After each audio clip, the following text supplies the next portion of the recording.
अभी मेरी जनरल बाजवा से बात हो रही थी। उन्होंने कहा कि इमरान देखें, फजल रहमान को डीजल ना कहना।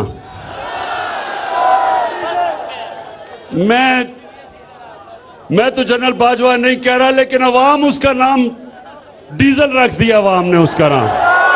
अच्छा, अब सुने देखें, अभी डीजल के ऊपर बाद में आते हैं। अभी आता हूं। सुने देखे नौजवानों, मुझे मौका नहीं मिलता आपसे हर रोज बात करने का, तो मैं इस मौके का फायदा उठाते हुए सिर्फ मैं आपको एक चीज समझाना चाहता हूं कि इंसान जब किसी के सामने झुकता है, वो अपनी इज्जत खो बैठता है, गैरत खो बैठता है। और जब एक कौम किसी के सामने झुकती है, उस कौम की कोई इज्जत नहीं करता, उस मुल्क के पासपोर्ट की कोई इज्जत नहीं करता। मेरे नबी सल्लल्लाहु अलैहि वसल्लम, और ये मैं आपको तारीख का वाकया बता रहा हूं, 628 और 629 मेरे नबी सल्लल्लाहु अलैहि वसल्लम ने दो सुपर पावर्स थी वक्त की, एक रोम की सुपर पावर और दूसरा ईरान में सुपर पावर थी। दुनिया उन दोनों सुपर पावर्स के पीछे में बटी हुई थी। तो मुसलमान तो थोड़े से थे, अभी मुसलमान थोड़े थे, चंद हजार थे। तो दुनिया की तारीख के सबसे अजीम लीडर मेरे नबी सल्लल्लाहु अलैहि वसल्लम दोनों सुपर पावर्स के सरबराह को खत लिखते हैं कि मैं अल्लाह की तरफ से सच का पैगाम लेके आया हूं, अगर तुम उस पैगाम के ऊपर अमल करोगे ये तुम्हारी बेहतरी है, अगर तुम नहीं करोगे तुम्हारी तबाही है। अब नौजवानों सुनिए, वो सुपर पावर्स किधर थोड़े से मुसलमान। हमारे नबी सल्लल्लाहु अलैहि वसल्लम ने क्या पैगाम हमेशा के लिए हमें दिया कि आप थोड़े भी हो, आप कमजोर भी हो, लेकिन जब तक आप में गैरत है दुनिया आपकी इज्जत करेगी।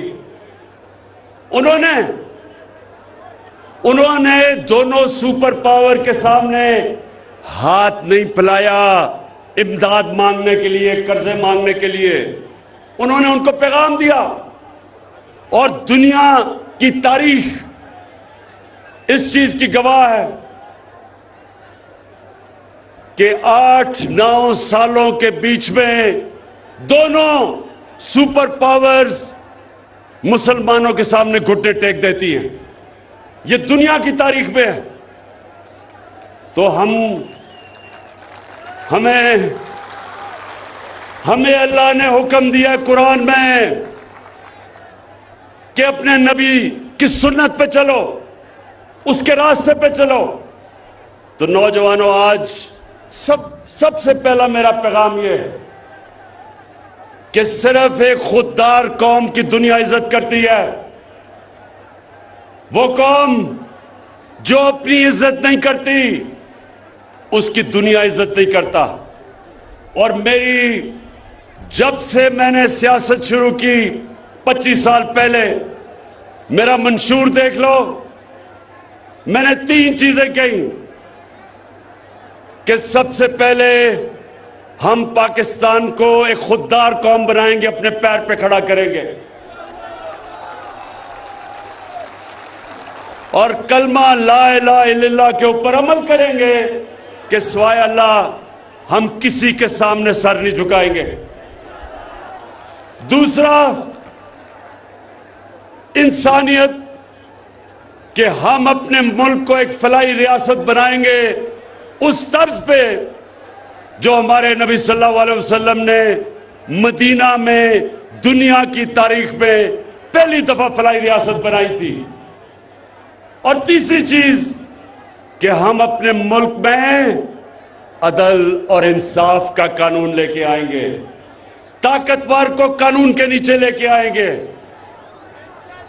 ये 3 चीजें मेरे मंशूर का हिस्सा था 25 साल पहले, और ये मंशूर हमने मदीना की रियासत से लिया था, जिधर हमारे नबी सल्लल्लाहु अलैहि वसल्लम ने इन 3 उसूलों के ऊपर मदीना की रियासत को खड़ा किया था। तो आज सबसे पहले मेरे ये जो 3 स्टूडेंट्स हैं, ये जो 3 इकट्ठे हो गए हैं,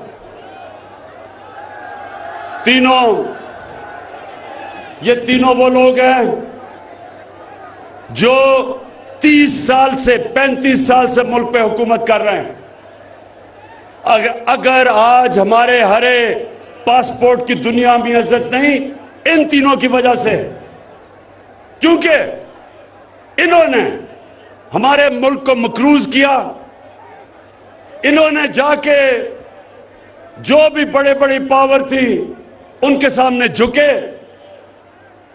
इनके पिछले 2008 से लेके 2018 तक 400 ड्रोन अटैक हुए पाकिस्तान में। हमारे कबाली इलाके में 400 ड्रोन अटैक हुए, हमारे शहरी मारे गए, हमारी औरतें, बच्चे, बुजुर्ग, बेकसूर लोग मारे गए।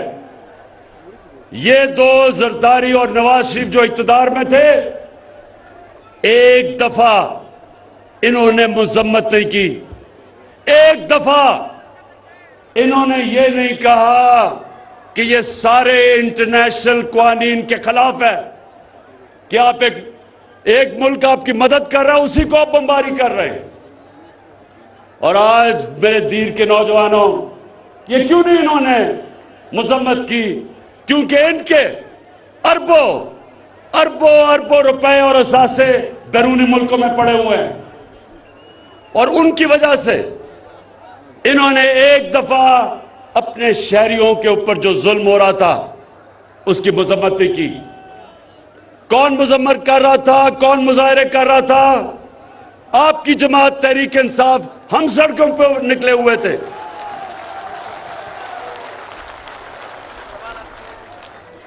और अभी शाह महमूद कुरैशी ने बात की, हिंदुस्तान से मिसाइल आया।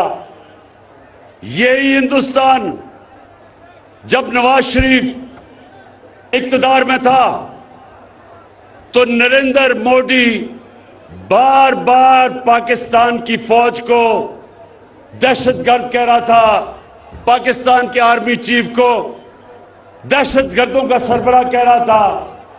एक दफा नवाज शरीफ ने नरेंद्र मोदी के खिलाफ बात नहीं की, बल्कि उसने अपने फॉरेन ऑफिस के स्पोक्समैन को कहा कि तुमने कोई स्टेटमेंट हिंदुस्तान के खिलाफ नहीं देनी। और यह क्यों था?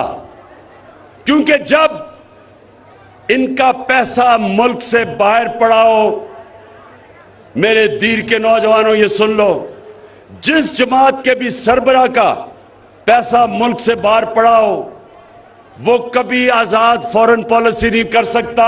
यानी वो फॉरेन पॉलिसी कभी नहीं बनाएगा जिसमें वो अपने अवाम की हिफाजत करे, उनके हुकूक की हिफाजत करे।